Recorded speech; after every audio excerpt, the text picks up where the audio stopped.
Assalamualaikum warahmatullahi wabarakatuh dan selamat sejahtera. Ini adalah podcast Rehat Dulu yang dibawakan khas oleh Reka Digital. So sekarang bersama saya saudara Kazi Ashraf atau kita panggil sebagai KZ, dan saya adalah Syukri Azizan. Alright, so jadi podcast kita hari ini adalah podcast kita yang kali pertama. Basically kita podcast Rehat Dulu ni, basically kita akan memfokuskan beberapa perkara dalam dunia marketing, dalam dunia bisnes, dan juga kita akan sentuh sikit isu semasa, ya Kazi? InsyaAllah kita akan cuba merungkai permasalahan dan isu-isu serta cabaran marketing. Mantap. Alright, so kita straight forward terus. Jadi since Kazi sekarang ni, Tuan Kazi ni dia orang yang agak penting. Kazi ni orang yang agak penting dalam dunia marketing di Reka Digital. So boleh tak cerita sikit marketing ni apa kan? Marketing ni biasa orang faham tentang marketing equal to iklan. Is it right? Marketing ni kalau ikut bahasa dia punya direct translate ni lah pemasaran. So kalau marketing ada yang translate juga sebagai pemasaran yang sedang berlaku lah, sebab ada ing belakang tu kan. Tapi sekarang untuk kita simplifikan ataupun kita ringkaskan sebagai aktiviti pemasaran. So balik pada soalan, marketing ni adalah iklan sahaja. So marketing dia luas, tapi iklan ataupun periklanan adalah salah satu daripada marketing. Okey, sebab apa? Contoh kalau kita jumpa mak ayah kita ke ataupun saudara kita ke, kemudian contohlah mak ayah kita baru saja beli produk sesuatu kan. Lepas tu dia kata, best lah produk ni, baju-baju ni semua okey, selesa dan sebagainya. Itu pun sebenarnya kalau boleh dikira sebagai marketing. Cuma dia marketingkan produk orang lain lah. Itu kalau kita boleh simpelkan atau boleh ringkaskan. Dan marketing ni ada banyak bentuk pula lah. Biasanya kita panggil marketing online dengan marketing offline. So kalau macam di Reka Digital, macam saya sendiri, pengalaman setakat ni adalah lebih kepada online. So offline kita tak buat sangat, tapi online kita memang fully fokus lah.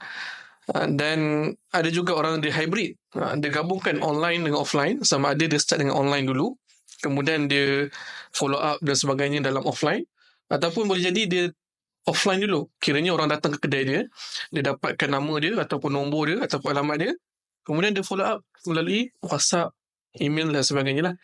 So yang tu dia hybrid kan, dua-dua online dengan offline. So itu lebih sebut sedikit lah berkaitan dengan marketing. Jadi kalau kita tadi Kazi cakap marketing ni ada online dan dia juga ada offline, dan ada juga orang yang buat yang hybrid. So pandangan Kazi lah, antara online, offline, hybrid, mana satu yang lagi bagus? Bagi saya adalah mula kita kena tengok niche ataupun nature business tu sendiri. Sebab tak dinafikan, ada setengah niche yang fokus kepada online sahaja pun dia dah cukup banyaklah jualan sumbangan dan sebagainya kalau dia buat NGO.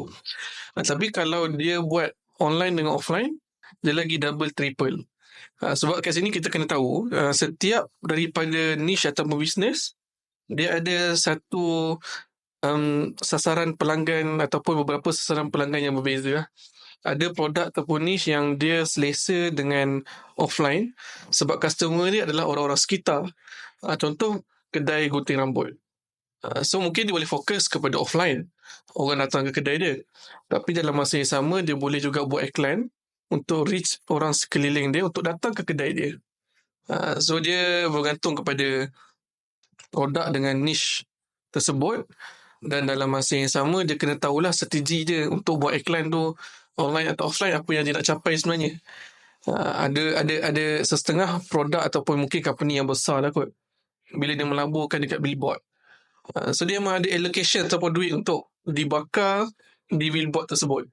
Walaupun kalau ikutkan logik ni, dia pun tak tahu macam nak track orang ni betul-betul datang daripada billboard ke tak. Dia tak macam online punya iklan, kita boleh tekan, klik WhatsApp, dia masuk, kemudian kita memang dia daripada iklan tersebut. Tapi billboard dia lain, macam dia lebih pada brand awareness, dan dia satu strategi ataupun satu bahagian marketing yang lain lah. So kalau saya boleh kata kalau saya bias kepada online, tapi kena tengok kepada nature ataupun niche business tu, dia nak online ke offline ke, dan apa target dia lah dalam marketing. Jadi sekarang ni kita dah selepas fasa COVID.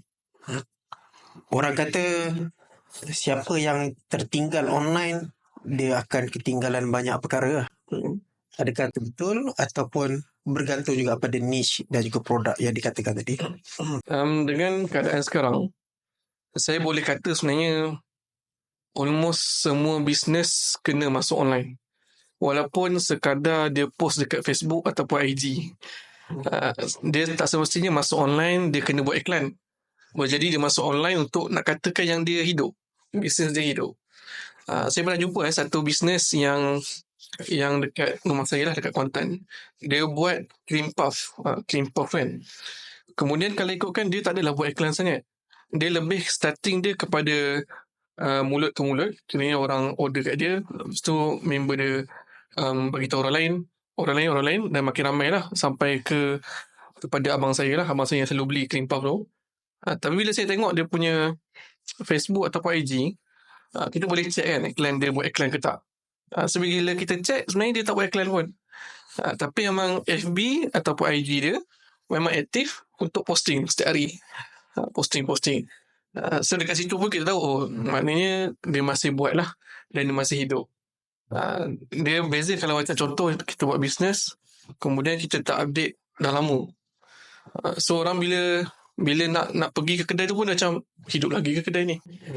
So saya nampak antara keperluan lah ataupun kewajipan untuk setiap bisnes sekarang ni memang kena masuk kepada online, walaupun sekadar posting 1 ataupun 2 sehari. Itulah. So nak kata pentingnya bisnes online ni, paling orang kata paling kurang pun nak menunjukkan kedai ni, bisnes ni masih beroperasi lagi lah. Betul. Okey, menarik. Kita selalu bila dalam bisnes, orang akan dia akan ada 2 bahagian lah yang selalu bergaduh, iaitu bahagian sales dan marketing. Sehingga kan ada orang compare, sales lagi penting, yang penting marketing lagi penting. Soalannya mana lagi penting, sales ke marketing? So dua ni memang ada selalu kata pergaduhan lah. Contoh kalau dia terutama je, saya rasa waktu company tengah naik ataupun company tengah drop, dia mungkin akan saling menyalahkan. Sebab sale lah ni tak ideal, tak jalan. Ataupun sebab marketing lah ni tak dapatkan leads yang berkualiti, contoh kan. So saya nampak dua ni dia sebenarnya saling related. Tapi saya lebih dekat sini adalah kepada bahagian marketing lah. So marketing lebih utama daripada sales, tapi tak adalah menidakkan sales. Sebab kalau tak ada marketing ataupun tak ada aktiviti yang memasukkan leads ataupun nombor WhatsApp ataupun jualan, so apa yang boleh tim sales buat? Dengan keadaan sekarang, itu kalau kita tengok kepada beberapa certain ataupun niche business yang memerlukan nombor-nombor WhatsApp, and then dia ada satu tim lain yang buat sale. So dia sangat bergantung sama sendirilah. Tapi ada sekarang ni dah makin aktif di Malaysia dan US dan beberapa negara lain sekalipun, adalah iklan yang terus ke website, kemudian dia buat terus jualan ke website. So by default, marketer dia buat 2 perkara dalam satu lah. Dia buat marketing dan dia pun buat jualan untuk orang terus buat jualan dalam ataupun membeli dalam website tersebut lah. Tapi tujuan utama ataupun objektif utama dia memang untuk mendapatkan marketing ataupun membuat marketing. Sebab tujuan marketing ni memang kalau ikutkan dia adalah untuk kita mencapai ataupun merangkumi, mencapai seramai mungkin manusia dekat online lah. Kalau kita buat online, dia sama je kalau kita buat offline, kita buat pamphlet, kita nak dekat tempat yang ramai orang datang. Tapi kalau online, kita nak mencapai target market ataupun sasaran pelanggan yang kita nak seramai mungkin. So bila ramai orang, contoh kalau kita dapat capai sehari 100,000 orang, mungkin yang membeli dalam 10%. So situ 10,000. 1,000 10%. So 1,000 orang membeli. So makin banyak jumlah dia, makin tinggilah dia jumlah orang yang membeli. Secara teori je lah. So kalau saya, marketing penting, tapi marketing ataupun kualiti marketing yang dibuat tu pun penting untuk memudahkan sales selepas tu. So maksudnya apa yang KZ cuba sampaikan, adakah betul kalau kita kata sebenarnya dua-dua je penting. Dia jadi perbalahan apabila company tu tengah paling sukses. Nak kata marketing lah dah buat performnya marketing. Sales lah dah convert paling perform, ataupun company tengah drop. Blame each other lah. Sebelum ni claim each other. Claim siapa yang paling power, siapa paling win. Ini blame siapa yang paling wrong lah. Jadi tapi asasnya adalah dua-dua penting. Without marketing yang proper, sales pun akan susah nak convert. Tapi without sales, macam mana nak bakar duit untuk buat marketing? Betul. Alright. Jadi dua-dua tu penting lah. So kita sepatutnya tak perlulah untuk berbalah-balah, balah siapa yang lagi penting dan sebagainya. Yang penting masing-masing job has been done lah. Yang penting. So marketing ni untuk kita capai seramai mungkin supaya orang tahu produk kita. Kemudian sale ni lebih kepada untuk supaya company tu hidup. Supaya company tu ada income lah. So kalau dua-dua duk gaduh, kerja tak jalan pun tak idea lah. Betul. Okay. So pemandangan kita dah cerita tentang bisnes online kan, Kazik. Sekarang ni masih orang kata sekarang bukan orang kata even di Reka Digital pun kita masih prioritikan pengiklanan menerusi platform Facebook ataupun kita panggil mudah FB Ads. Dalam masa yang sama, banyak lagi platform lain yang telah menawarkan khidmat ataupun kita panggil khidmat lah kot, servis yang sama. Kalau Instagram, ialah Instagram dan Facebook di bawah Meta yang sama. Kita ada TikTok, kita ada Google, dan even kita mungkin akan ada Shopee Ads pun dah ada dah. Dan kita ada pelbagai lagi platform. So dengan kehadiran macam-macam platform yang serba macam-macam ni, pada pandangan Kazik lah, yang dah run Facebook Ads ni untuk beberapa tahun, relevan lagi ke sebenarnya FB Ads? Jawapan pendek saya relevan. Tapi kalau sebenarnya saya pernah sentuh beberapa platform ni lah. So Facebook, TikTok, Shopee, Instagram termasuk Facebook, Carousel mungkin pernah sedikit. So apa yang berlaku, kesemua platform ni dia ada pro and cons dia. So behavior manusia ataupun pembeli dekat Facebook dia berbeza sedikit dengan pembeli dekat TikTok, berbeza dengan dekat Google dan sebagainya lah. So kalau untuk Facebook dia relevan, tapi kita kena sesuaikan dengan apa produk yang kita jual ataupun servis yang kita buat. Sebab kita kena tahu demografi orang kat Facebook, dia kebanyakan dia mungkinlah saya nampak dalam 30 tahun ke atas. So orang-orang ni termasuklah orang tua terutamanya, umur 50-60 yang duk bertani, bernelayan, berkebun semua dalam Facebook. Diorang ada dekat TikTok, cuma behavior diorang lebih kepada membeli dekat Facebook. Jadi macam contoh yang saya sendirilah run untuk Reka Digital, beberapa klien kami. So memang kita banyak fokus kepada Facebook, walaupun ada sikit-sikit yang kita fokus dekat TikTok, ada yang kita fokus dekat Google lah sebelum ni. Tapi kebanyakan hasil kita dapat mostly daripada Facebook. Tapi masing-masing ataupun setiap platform ni dia ada cabaran-cabaran je lah. Tapi antara saya nampak sekarang ni cabaran yang paling kritikal ataupun paling crucial adalah cabaran untuk kita buat iklan tu sendiri. Sebab dengan keadaan sekarang yang sangat laju, terutamanya TikTok yang dalam 5 ke 6 saat ataupun saya rasa pendek lagi dalam 2 ke 3 saat untuk grab attention manusia. Dan saya nampak trend tu sekarang dah ke arah Facebook. Kalau dulu mungkin kita cuba grab attention manusia ni dalam 5 ke 7 saat. Tapi sekarang kita macam makin sikit, makin pendek lah. So tu cabaran yang kita ada. Tapi dia masih relevan untuk kita beriklan dengan Facebook. Cuma kena sentiasa testing, split test, dan kena dengan gaya, dan jangan cepat putus asa lah. Maksudnya kalau saya boleh ringkaskan, di setiap platform ni ada behavior yang tersendiri macam tu. Betul. Kalau Facebook ni mungkin behavior dia dalam orang-orang yang berusia 30-an, 40-an. 30-an main FB ke? ke dah pergi tempat lain? Setakat ni masih okey. Masih Kat okey atas. lagi. 30-an dan ke atas. Kalau Instagram ni behavior dia lagi suka gambar macam tu. Ke tak semestinya?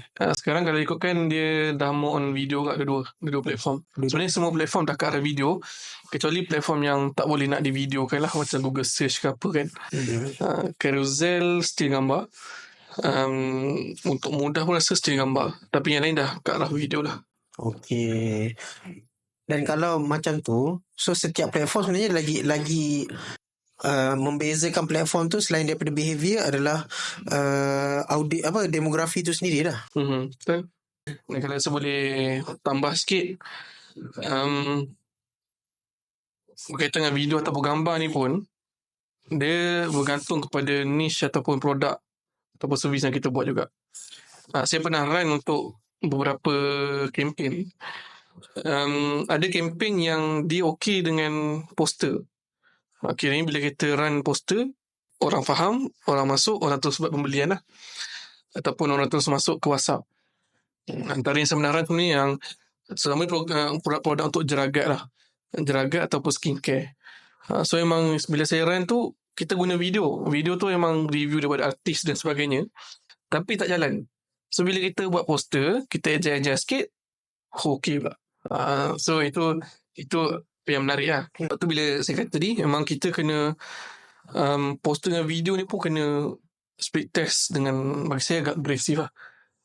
So jadi kalau kita tak percaya guna ataupun split test pada kali pertama, janganlah terus kita tutup dan split test video je kan. So jadi dalam poster tu dia ada masalah headline ke, masalah CTA ke, so banyak masalah lain lah. So kena keep on trying lah. Itu untuk kalau berkaitan dengan isu poster ataupun video lah. Okay.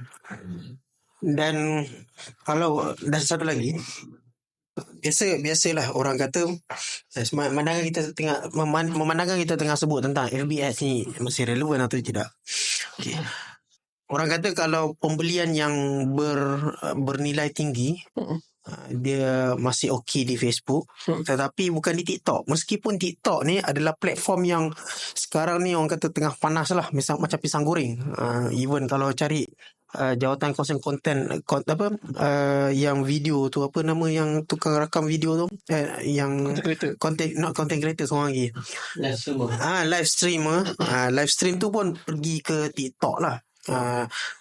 Tapi orang kata TikTok ni boleh jual dengan nilaian yang tidak begitu tinggi. Orang kata marhain punya.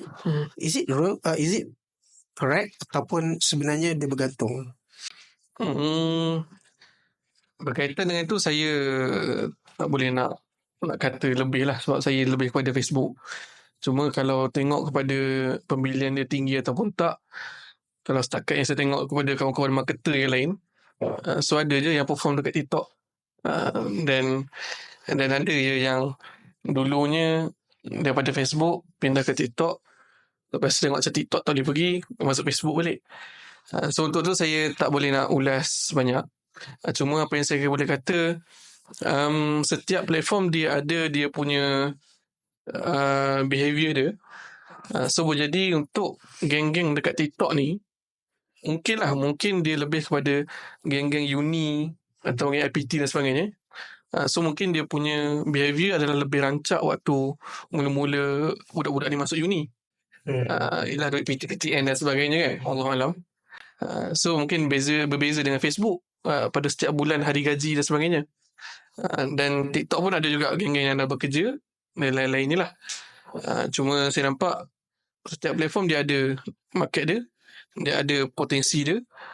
Cuma cara dia pun mungkin berbeza. Sebab kat TikTok sekarang ni memang orang tengah push untuk live. Tapi yang menariknya, saya jumpa seorang macam founder lah. Bila dia buat live untuk niche dia, tak menjadi pula. Buat live kat mana tu? Dekat TikTok. So dia buat ikut step-step, apa dia masuk kelas yang ribu-ribu dan sebagainya. Bila buat, tak menjadi. Bila buat tu, dia kata ayat dia, effort untuk dia buat live tu better disalurkan kepada buat Shopee Ads. Shopee Ads lagi untung lah. Dan sekarang ni pun kata Shopee Ads dah tak untung, tapi ada niche yang untung. So itu memang dia bergantung pada niche dengan produk dengan servis lah. So kita kena, saya rasa mungkin kita kena faham dululah apa yang kita buat sebenarnya. Apa yang kita buat, siapa kita punya target, kemudian baru kita serang mana-mana platform yang kita rasakan ada target tu lah. Menarik. Kita kena tahu apa yang kita buat, dan mungkin ada satu lagi point, kita kena tahu apa offer yang kita tawarkan. Otherwise letaklah di mana-mana platform pun, kalau kita tak tahu apa kita buat, apa yang kita boleh tawarkan dan sebagainya, dia akan susahlah nak berkembang jauh. Okey, jadi so kita pun dah berada di bahagian terakhir, Kazik. Jadi untuk podcast kita ni, untuk yang terakhir lah, sebelum sebagai podcast yang pertama ni, so kita nak mengupas isu-isu semasa sikit. Ada beberapa perkara kebelakangan ni juga, ada beberapa isu-isu yang berlaku. Ini kita kupas dari sudut marketing lah. Contohnya ada isu KA, Khairul Aming punya sambal nyet versus dengan Khairi sambal nyet. Kita tak nak sebut tentang etika, kita tak sebut mungkin dari segi legal ataupun perundangan, tapi dari segi sudut marketing wise, sejauh mana Kazik melihat perkara ni, dia sesuatu yang adakah dia bagus, adakah dia bijak, ataupun sebaliknya? Ini setakat pengetahuan cetek saya lah. Satu perkara bila dia meniru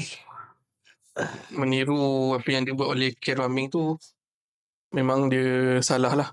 Tapi satu side, bila saya tengok balik dia punya label dan sebagainya, dia gunakan sambal berapi. Dia bukan sambal nyet kan? Sambal nyet juga. Sambal nyet juga. Sambal nyet. Sambal nyet Khairi. Lepas tu semua yang lain dia tukar, dia sama kan? Semua sama. Dia design konsep tu sama, cuma wording tu lah. Even thank you note tu pun sama. Oh, dia kat tu? Dia thank you note juga. Cuma gambar dia. Okay, kalau itu dia macam nampak obviously salah tu. Tapi wallahualam, itu memang saya fahamkan memang tim Khairul Aming dia tengah ambil legal punya ni action. Dalam marketing wise, saya nampak dia mungkinlah dia menjadi sekejap. Bukti dia tengok kalau kat Shopee tu dia dah sold 800 lah. 3,000 sekarang. Sebelum di saman tu, sebelum Khairi buat apa kita buat live not live, dia buat disclaimer, dia buat post lah, post sehingga hari tu 3,000. Makin ramai lah. So sekarang ni mungkin ramai, mungkin orang nak try lah sejauh mana Khairi ni sedap sangat ke. Sebab ada juga komen-komen kata macam, nak try lah beli satu, nak tengok sedap mana. Itu satu benda lah yang saya nampak orang Malaysia kena lebih cakna lah kot. Saya masih nampak kadang-kadang bila kita buat bad marketing ataupun founder-founder lain buat bad marketing, satu side memang kita kecam, tapi satu side memang sale dia naik. Macam Khairul Aming dengan Khairi ni pun saya nampak trend yang sama lah, kalau betul dah naik sampai 3,000 tu kan. So memang salah. Dan satu side yang ini daripada side saya marketer lah, apa-apa kempen marketing, kecuali je nama dan sebagainya, sebenarnya kita hampir tak boleh nak kontrol terhadap peniruan orang lain lah. Contoh kalau kita tengok sendiri online punya platform, FB Ads tu sendiri pun dah ada dia punya galeri kan? So orang pun boleh tiru, ataupun orang boleh ambil copywriting ataupun video dan sebagainya, kemudian dia tukar-tukar lah sikit. Tapi dalam masa sama, owner tak boleh nak claim yang itu copywriting dia, sebab dia tak ada bukti. Melainkan kalau sebiji betul-betul lah dia tukar 1-2 ayat, so dia boleh detect lah. Cuma kalau dia tukar-tukar structure dan sebagainya sampai kita tak boleh nak detect, kita pun tak boleh nak kata yang ni copywriting kita dan copywriting yang tak boleh digunakan, contoh kan. So saya nampak dia satu perkara kompetitor yang sangat tinggi lah sekarang ni. Makin ramai orang masuk iklan online, makin ramai orang buat iklan. So kalau kita nak satu persatu, kita nak attack satu persatu, kita sebagai business owner ataupun marketer akan jenuh lah. Kita risau kita punya masa banyak dihabiskan dekat situ. Sebab tu biasanya kalau pendekatan yang biasa saya ataupun mereka buat sebelum ni pun banyak, ada beberapa iklan kita yang perform, yang pernah diambil lah konsep tu, orang lain pula run. Tapi kita tak boleh nak kata yang dia curi daripada kita, walaupun kita nampak style dia lebih kurang sama. Uh, so apa yang kita buat, kita fokus, kita jalan terus lah. Tapi kalau obvious ataupun dia sangat memberikan kesan kepada company kita ataupun kepada bisnes ataupun NGO kita, so mesti ada sesuatu lah yang perlu diambil, mungkin amaran dan sebagainya. Tapi kalau macam impact dia tak berapa efek sangat, pendapat saya terus move on je. Baiklah. So itu pandangan daripada Tuan Kazi, daripada Kazi Ashraf ataupun KZ, berkaitan dengan marketing wise. So sama ada kita move on, tapi kalaulah impact dia tu memberi kesan yang signifikan kepada syarikat ataupun agensi ataupun NGO ataupun apa-apa yang kita miliki, maka mungkin boleh lakukan tindakan seterusnya sama ada undang-undang ataupun lain-lain. Baik, so terima kasih KZ atas masa yang diberikan petang ni. Jadi ini adalah podcast kita yang pertama, rehat dulu, RD, yang dibawakan khas oleh Reka Digital. Jadi untuk podcast seterusnya, kita akan nantikan sama speaker yang seterusnya.